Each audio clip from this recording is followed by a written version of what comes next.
Sakhi, the house of Kanchi weaves, Telangana, Andhra Pradesh. నమస్తే రమగారు. నమస్తే జయ. రమగారు, నవరాత్రుల్లో 4వ రోజులో ఉన్నాం. ఈ రోజు యొక్క విశిష్టత, ఈ రోజు అమ్మవారు ఏ అలంకరణలో ఉంటారు, మన పూజ విధానం ఏ విధంగా ఉండాలి? ఆశ్వయుజ శుద్ధ చవితి. ఈ చవితి 4వ రోజున సాధారణంగా మనం కాత్యాయని పూజ చేసుకుంటారు. అయితే మనకి కనకదుర్గా దేవాలయంలో విజయవాడ ఇంద్రకీలాద్రి మీద మహాత్రిపుర సుందరి అవతారం వలేస్తారు ఈరోజు.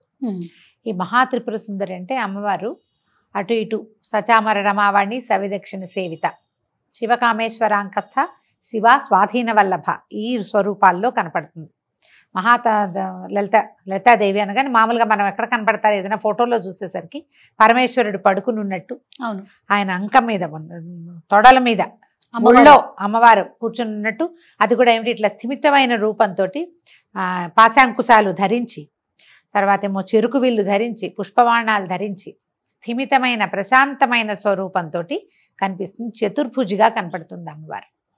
ఈ స్వరూపంలో ఉన్న అమ్మని ఈ రోజున మనకి కనకదుర్గ దేవాలయంలో చూపిస్తారు స్వరూపం. అయితే అమ్మవారిని మనం కాత్యాయని వ్రతం అని చెప్పుకుంటాం ఈ రోజున. ఈ కాత్యాయని వ్రతం ఏంటంటే శ్రీకృష్ణుణ్ణి భర్తగా పొందటానికి గోపికలు ఆచరించిన వ్రతంగా చెప్తారు.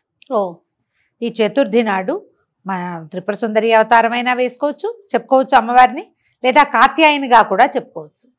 ఎవరైనా వివాహం కావాల్సిన కన్యలు ఉంటే ఇంట్లో వాళ్ళతోటి కాత్యాయని వ్రతం, కాత్యాయని కథ చెప్పుకోవటమే. కాత్యాయని దేవి ఆమె స్వరూపంతో ఆమె కూడా ఇలా పాశాంకుశాలు, తర్వాత ఏమో పుష్పబాణ హస్తగానే కనపడుతుంది. ఆమె స్వరూపం కూడా ఇలాగే కనిపిస్తుంది. అయితే ఇక్కడ మహాత్రిపుర సుందరి అని ప్రత్యేకంగా చెప్తారు. పులిహోరని నివేదనగా ఇస్తారు అమ్మవారికి. బాగా అంటే మంచి కలర్ఫుల్గా ఉండాలన్నమాట పదార్థం, పసుపచ్చగా పచ్చటి పదార్థాలు. అమ్మవారికి మనం వేసుకున్న పసుపచ్చ లాంటిది కానీ, పసుపు కానీ, ఆ తర్వాత నారింజ రంగు ఆరెంజ్ కలర్ కానీ, బాగా రిచ్ దట్టమైన నారింజ రంగు కానీ ఆ వస్త్రాన్ని సమర్పించవచ్చు. అయితే ఇప్పుడు కాత్యాయని వ్రతం గురించి చెప్తాం. కాత్యాయని వ్రతం గోపికలట.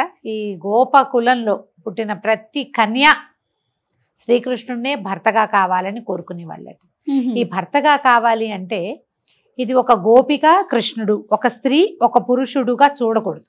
ఇప్పుడు గోపకులంలో పుట్టిన వాళ్ళందరూ కృష్ణుడికి మేనమరదళ్ళే అయ్యుండకపోవచ్చు. అందులో కొంతమంది బాబాయ్ కూతుర్లు, పింతల్లి కూతుర్లు కూడా ఉండొచ్చు. కానీ ప్రతి కన్యకకి భర్త కావాలి, కృష్ణుడే కావాలని, అలాంటి వాడు కావాలనిపిస్తుంది. మనం దీన్ని ఎట్లా చూడాలంటే ప్రతి మానవుడికి, ప్రతి జీవికి భగవంతుడు కావాలి. ప్రతి గోపిక ఒక జీవాత్మ, ప్రతి జీవాత్మకి పరమాత్మలో లీనం అవ్వాలని ఉంటుంది. అదే దీని గతి. నీకు తెలియని తెలియకపోని కొన్ని జీవులకి, కొన్ని జీవాత్మలకి తెలుస్తుంది, నేను కాదు, నేను ఇక్కడ ఉండవలసిన వాడిని కాదు, ఈ శరీరం నాది కాదు, నేను భగవంతునిలోని ఒక అంశస్వరూపాన్ని, నాలోనే పరమాత్మ ఉన్నాడు, నన్ను నేను కాదనుకుని భగవంతునిలో నేను ఐక్యం అవ్వాలి అని ఒక ప్రాణికి తెలియచ్చు, ఒక జీవికి అర్థమవుతుంది. చాలామందికి అది అర్థం కాదు. ఏదో పరిగెడతాం, ఏదో చేస్తాం, వెంపర్లాడతాం, ఏదో కావాలనిపిస్తుంది. అది ఏమిటో అల్టిమేట్ గోల్ ఏమిటో అసలు మనకు తెలియదు. ఆ గోల్ తెలుసుకునేదాకా ఈ ప్రయాణం నడుస్తూ ఉంటుంది. మనం మళ్ళీ పుడుతూ ఉంటాం, మరణిస్తూ ఉంటాం. ఇక్కడ చేసిన పాపాలో పుణ్యాలో వీటి వల్ల ఇంకొంచెం ఉత్కృష్టమైన జన్మ వస్తుందో, కొంచెం నికృష్టమైనది వస్తుందో, ఏదో మనం చేసిన కర్మానుభవాన్ని బట్టి జనన మరణ చక్రం తిరుగుతూ వెళ్ళి ఎప్పుడో ఒకప్పటికి ఇది నేను కాదు అనేది అర్థమవుతుంది. ఆ అర్థం కావాలంటే గోపికలు భగవంతుడిని భర్తగా కావాలని భావించినట్టుగానే మనకి భగవంతుడు కావాలని భావించాలి. ఆ రకమైన తెలివిడి, లోపల తెలివి కావాలంటే ఇలా ఆరాధన చేయాలి. కాత్యాయనిని ఆరాధిస్తే మనకి పరమాత్మకి ఉన్న తేడా ఏమిటి? ఎక్కడ భేదం లేదు. మనలో ఉన్నవాడు పరమాత్మే, ఈ జీవాత్మ స్వరూపంలో ఉన్నవాడు ఆయనేనని మనకు అర్థమవుతుంది. ఆ అర్థం చేసుకునే తెలివిని సంపాదించుకోవటం కోసం ఈ రోజున త్రిపుర సుందరి అవతారంలో ఉన్నటువంటి కాత్యాయనిని పూజించాలి. చక్కటి కమ్మటి పులిహోర చింతపండుతోటి తయారు చేసి, రుచికరం చూడ్డానికి ఎంతో పంచవర్ణాలతోటి ఎట్లా కళగా కనపడుతుంది. పులిహోర అనగానే అందంగా ఉంటుంది. అవును. ఇంత చిత్రాన్నాన్ని అమ్మవారికి నివేదన చేయాలి. ఈ కాత్యాయనికి ప్రత్యేకంగా చెప్తారు ఎర్రటి పువ్వులతో పూజ, ఎర్రని గాజులు సమర్పించటం, కుంకుమ సమర్పించటం, ఎక్కువ మంది ముత్తైదువులకి ఈ రోజున మనం పూజించటం, మామూలుగా కన్యగా పూజ ప్రతిరోజు చేసుకుంటాం, ఏదో ఒక కన్యని తెచ్చుకుంటాం. ప్రతిరోజు ఒకే రకం కన్య దొరికినా మనకి 4 ఏళ్ల పిల్లలే ఉన్నారు మన బిల్డింగ్ నిండా. మనం వయసులు చెప్పుకున్నాం కదా, 2 నుంచి 9 దాకా. అంటే ఓ రోజు 2వ అమ్మాయి 2 ఏళ్ళది, ఓ రోజు 3 ఏళ్ల పాప, ఓ రోజు 4 ఏళ్ల కన్య దొరుకుతుంది దొరకదు. ఒకే వయసు వాళ్ళే ఉన్నప్పటికీ కూడా అదే మన ప్రాప్తం అనుకుని రోజుకొకళ్ళకి పెట్టుకోవచ్చు. ఏం చేస్తారు అమ్మగారి పిల్లలకి? కన్యకి ఎలాంటి పూజ చేస్తారు? కూర్చోబెట్టటము, పాదాలకి ముందు కాళ్ళు కడిగిస్తాం, కాళ్ళు కడిగించి కూర్చోబెట్టి కాళ్ళకి పసుపు రాసి, పారాణి పసుపు సున్నము కలిపితే పారాణి తయారవుతుంది. అవును, కాళ్ళకి పసుపు రాయటం, పారాణి పెట్టడం. ఒట్టి పారాణి పెట్టకూడదు, పసుపు రాసిన పాదాలకి పారాణి పెట్టడం.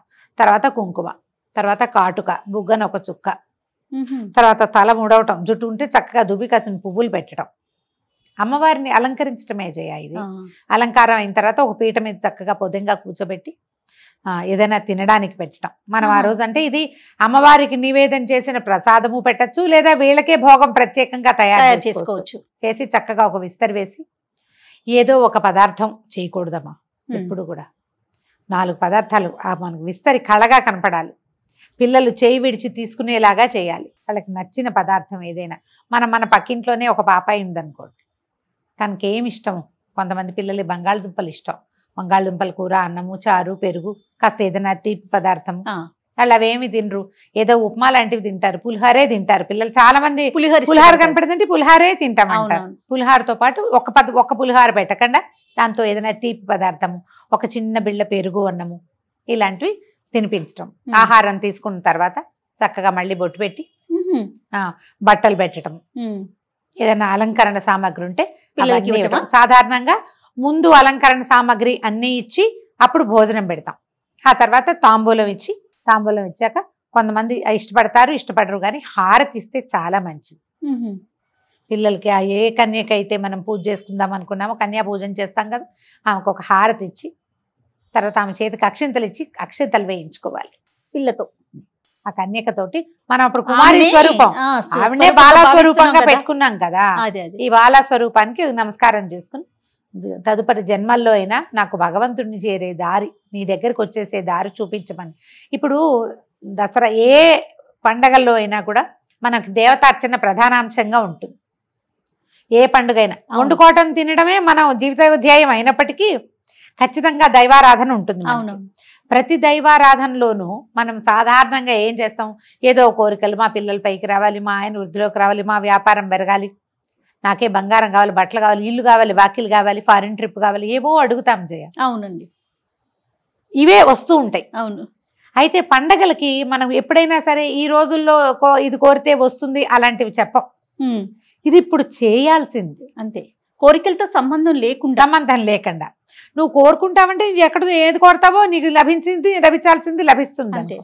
కాకపోతే ఈ దైవారాధన ఈ సమయంలో ఇది చేయాలన్న నియమం ఉంది మనకి. ఇదే కన్యా పూజ మనకి ఎక్కడైనా సంవత్సరంలో చెప్పబడిందా? ఎక్కడ చూడమ్మా. చూడు, దానాలు ఉంటాయి, అన్ని దానాలు అన్ని పండగలకి దానం చేయండి, దానం చేయండి చెప్తారు. అవును. కానీ విశేషించి కన్యా పూజ, శివాసిని పూజ ప్రత్యేకంగా చెప్పేది ఇప్పుడు దసరా పండుగల్లో. ఎందుకంటే ఇప్పుడు ఈ ఆద్య శక్తి యొక్క, చైతన్య శక్తి యొక్క ఇది అంటే బలం ఎక్కువగా ఉంటుంది, ఆమె ప్రసన్నత ఎక్కువగా ఉంటుంది.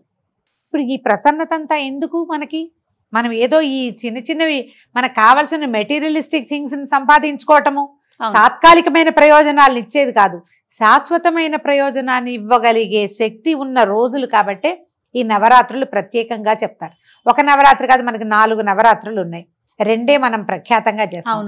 గుప్త నవరాత్రులు మనం ఇప్పుడు చెప్పుకుంటున్నాం, కానీ అది అందరూ చేసేవి కాదు, ఎక్కువగా అవలంబించేవి కాదు. అది ఎవరు చేస్తారు?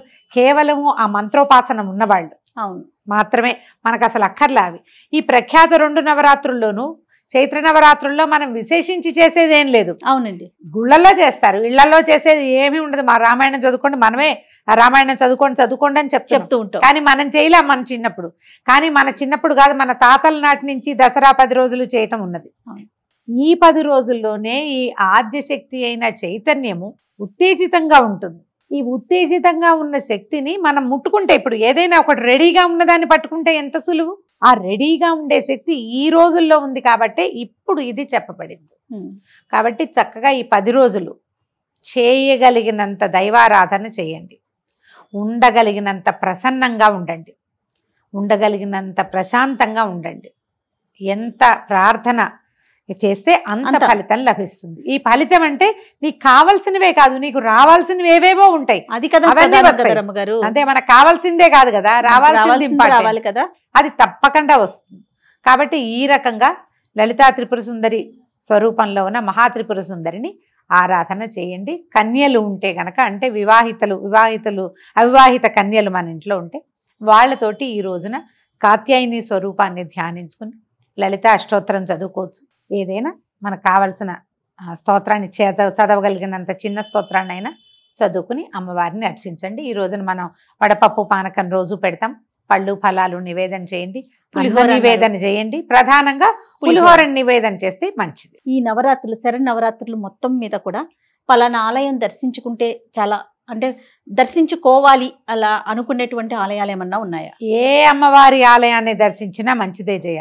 కనీసం మన పక్కనే ఉన్న మన గ్రామ దేవత చిన్న గంగానమ్మ దేవాలయాన్నైనా చూడండి. ఎందుకంటే శక్తి ప్రసన్నంగా ఉంటుందని చెప్తున్నాం కాబట్టి అన్ని చోట్ల అదే కదా ఉండేది. అంతే, ఒక స్వరూపంలో కనపడుతుంది. అక్కడికి వెళ్ళి నమస్కారం చేసుకుంటే మంచిది. ఈ శరన్నవరాత్రులు అన్ని రోజులు కూడా మనం తలస్నానం చేయాలి, అలాంటి నియమాలు ఏమన్నా ఉన్నాయండి? అంటే మనం కార్తీకంలో తలస్నానం ప్రధానంగా అనుకుంటాం, అట్లాంటి నియమాలు ఏమన్నా ఉన్నాయంటారా? దీనికి అట్లా ఏం చెప్పరు చేయాలి, అలా ప్రత్యేకంగా ఏం లేదు. మీరు ఏదైనా అశుచి పడితే, బయటికి వెళ్తే, ఎవరితోటైనా కలవకూడని వాళ్ళతో కలిసామని అనిపించినప్పుడు తలస్నానం చేయాలి, కానీ లేకపోతే అక్కర్లేదు. మనం మొదటి రోజున తలస్నానం చేసుకుని మొదలు పెట్టుకుంటాం కదా, మీ అవకాశాన్ని బట్టి చేసుకోవటమే. కానీ దీనికి ఇలాంటి నియమం అయితే లేదు. ఈ 2 పూట్ల స్నానం చేయాలా ఇలాంటివి కూడా అడుగుతారు. మధ్యాహ్నం మంచాల మీద పడుకున్నా, మంచం మీద పడుకుంటే మధ్యాహ్నపు నిద్ర అసలు పనికిరాదు. ఈ నక్తాలు కానీ ఉపవాసం కానీ చేసేటప్పుడు. ఇప్పుడు ఏదో చిన్న లేత నెలల గర్భమో, లేకపోతే చిన్నపిల్లలు ఉన్నవాళ్ళు, ఏదైనా చిన్న బద్ధకం ఉన్నవాళ్ళు, శీతాకాలం వచ్చేస్తోంది కాబట్టి కాస్త ఒళ్ళు బరువుగా ఉన్నవాళ్ళు, ఇలాంటి వాళ్ళకి కాస్త ఏమైనా ఇబ్బందిగా ఉండి మధ్యాహ్నం పడుకుంటే సాయంకాలం ఒక చెంబు నీళ్లు పోసుకుని అప్పుడు దీపారాధన చేసుకుంటే మంచిది. వస్త్రాలు మార్చుకోవడం, కాళ్ళు చేతులు మొహం కడుక్కుని బట్టలు మార్చుకున్నా పనికొస్తుంది. ఈ నెత్తి మీద నీళ్లు అనేది సువాసినికి ప్రతిరోజు తల స్నానం అసలు చెప్పబడలేదు. సువాసిని తొలి రోజున మొదలు పెట్టుకునేటప్పుడు చేసుకుంటే, అంటే భర్త ఉన్నవాళ్ళు, ముత్తైదువుగా ఉన్నవాళ్ళు కొంచెం పసుపు రాసుకుని కంఠ స్నానం, మామూలు స్నానం చేస్తే సరిపోతుంది. మీ అవకాశాన్ని బట్టి రోజు తల తడుపుకుంటే దసరా పండగ, పెద్ద పండగ వచ్చే లోపల మీకు జలుబో జ్వరమో ఏవో వస్తాయి. సీజన్ మంచిది కాదు కదా, కాబట్టి మీ అవకాశాన్ని బట్టే. కానీ ఇక్కడ ఆ నియమం లేదమ్మా. రోజు నెత్తి మీద నీళ్ళు రాత్రి మంచం మీద పడుకున్నాం కాబట్టి పొద్దున్న తల మీద పోసుకోవాలన్న నియమం లేదు. మీరు పడుకున్నా కూడా, మంచం మీద పడుకున్నా ఉదయం మీరు పసుపు రాసుకుని కంఠ స్నానం చేయొచ్చు, దానికి ఏం తప్పు లేదు. రమ్మగారు, అవివాహితులు కానీ వితంతువులు కానీ ఈ పూజా విధానంలో పాల్గొనొచ్చు అంటారా? చక్కగా పాల్గొనొచ్చమ్మా, బ్రహ్మాండంగా చేసుకోవచ్చు. కన్యలు గనక పూజ చేసుకుంటే, కన్యలు మన ఇంట్లో పిల్లలు, పెళ్లి కాని పిల్లలుంటే వాళ్ళతో తాంబూలం ఇప్పించండి, నమస్కారం చేయించండి, లలితా సహస్రనామం చదివించండి, అమ్మవారికి పూజలు అన్ని చక్కగా అలంకారం వాళ్ళతో చేయించండి, శుభం జరుగుతుంది. వితంతువులైనా భర్త లేకపోయినా పూజా విధానానికి ఏ తప్పు లేదమ్మా. వాయినాలు అవి ఇవ్వకుండా ఉండటం ఒకటే తప్పిస్తే అది ఒప్పుకోదు సమాజం కాబట్టి. మిగిలినవన్నీ చేసుకోవచ్చు. మీరు చక్కగా ఇంట్లో పూజ చేసుకోవచ్చు, రోజు లలితా సహస్రనామం చదువుకోవచ్చు, ఏ తప్పు లేదు దానికి. రమ్మగారు, శరన్నవరాత్రులు మొత్తం కూడా మొదటి రోజు నుంచి చివరి రోజు వరకు కూడా స్త్రీలు పాటించాల్సిన నియమాల గురించే మనం మాట్లాడుకుంటున్నాం. ఇక్కడ పురుషుల పాత్ర ఏంటండి? అంటే యాక్చువల్గా ఇది ఇళ్లల్లో ఉండే విధానం అయితే పురుషులది ప్రధాన పాత్ర జయ. వాళ్ళది ప్రధాన పాత్ర. వారి ఇంట్లో దేవతార్చన ఉంటే, వాళ్ళకి మంత్రోపాసన ఉంటే, ఉపదేశం ఉంటే ఖచ్చితంగా వాళ్ళు మంత్రోపాసన చేసుకోవాలి. అమ్మవారిని నిలబెట్టడము, కూర్చోబెట్టడం సమస్తము మగవాళ్లే చేస్తే, పరిచర్యే ఆడవాళ్ళు చేసే విధానం ఉండేది. ఇప్పుడు కూడా కొన్ని కుటుంబాల్లో అలానే ఉంటుంది. ఖచ్చితంగా మగవాళ్లే ఇదంతా చేస్తారు. పరిచర్య, ప్రసాదం, నివేదనలు, వంట చేసి పెట్టడము, కావలసిన హారతులు, దీపారాధనలు అన్నీ తయారు చేయటం, పువ్వులు తయారు చేయటం, అమ్మవారిని అలంకరణ చేయటం. కానీ అమ్మవారిని కూర్చోబెట్టడము, ఆమె యొక్క అష్టోత్తరాలు, పూజా విధానము సమస్తము మగవాళ్లే చేస్తారు. వాళ్ళ ఇంట్లో ఉండే పద్ధతమ్మా. ఇప్పుడు ఇది సార్వజనీయమైన సంగతిగా అయిపోయింది. అందరూ ఇప్పుడు మంత్రోపదేశం ఉండాలి, మగవాళ్లే చేయాలి, ఈ రకమైనవి ఉన్న వాళ్ళు ఉంటారు, లేని వాళ్ళు ఉంటారు కదా. ఎవరైనా చేసుకోవాలని ఆశపడతారు కదా. లౌకికమైన వ్యవహారంగానే ఇది పరిణమించింది కాబట్టి మనం ఆడవాళ్ళు కూడా చేసుకోవచ్చు. దానికి ఏం పెద్ద మగవాళ్ళు చేయాల్సిందేనని ఖచ్చితంగా వాళ్ళకి అవకాశం లేదు, అలవాటు లేదు, ఆ రకమైన ఆచరణ తెలియదు. అప్పుడు ఎందుకు వాళ్ళని ఇందులోకి లాగటం? మీరు నేర్చుకుంటున్నారు, తెలుసుకుంటున్నారు. ఎవరో ఒక గురువులో, టీచర్లు మంచి వాళ్ళు 4 మంచి ముక్కలు చెప్పే వాళ్ళ దగ్గర తెలుసుకున్నప్పుడు మీరు తెలిసిన విధానంగా చేయండి. వాళ్ళతో దండం పెట్టించండి. మీరు ఇంట్లో పూజ చేసుకునేటప్పుడు మీరు ఏదైనా ఒక నియమం పెట్టుకున్నారు, ఈ రకమైన ఆహారమే వండాలి అని, మగవాళ్ళు దాన్ని గౌరవించినా వాళ్ళు పూజ చేసినట్టే. అంతే. దానికి వాళ్ళు ఒప్పుకుంటే నువ్వు ఈ పూజ నువ్వు చేసుకో, నాకు కావాల్సింది నాకు చేయాల్సిందేనన్న మాట అంటే ఇక ఏం లేదు, మీ దారి మీది వాళ్ళ దారి వాళ్ళది. అట్లా కాకుండా దానికి వాళ్ళు గౌరవంగా ముందుకు వెళ్తే భక్తిభావంతో ముందుకెళ్ళి అలాగే ఇవిడేదో చేసుకుంటోంది కాబట్టి మనం ఇతరత్ర వ్యవహారాలకు దిక్కకూడదని వాళ్ళు కనుక భావించారనుకో, వాళ్ళు పూజలో పాల్గొన్నట్టమ్మా. అప్పుడు బాగా చెప్పారు, వాళ్ళు పూజలో పాల్గొన్నట్టే. వాళ్ళే దీపం పెట్టకపోయినా కూడా ఒప్పుకున్నారు కదా, ఒప్పించుకోండి. అంత మాత్రం పూజ చేయాల్సిందేనని పెట్టుకోకపోయినా ఇంత మాత్రం ఒప్పించినా కూడా వాళ్ళకి కూడా ఫలితం లభిస్తుంది తప్పకుండా. సంతోషం రామ్ గారు, నమస్తే. నమస్తే. Anchor's dress courtesy by Saki.